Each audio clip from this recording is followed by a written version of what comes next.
எப்படி ஆண்டாள் திருமாலை மனம் முடித்தார் என்று உங்களுக்கு தெரியுமா?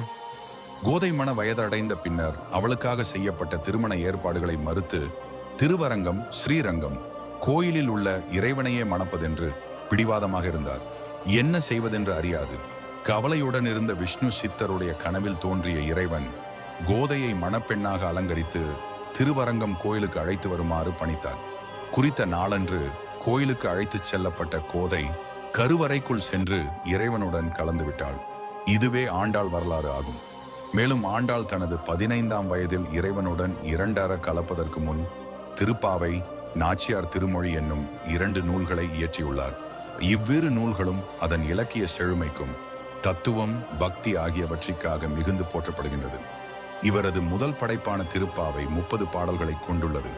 இத்திருப்பாவையில் ஆண்டாள் தன்னை ஆயர்பாடியில் வாழும் கோபிகையாக நினைத்துக் கொண்டு பாடப்பெற்ற பாட்டுகளின்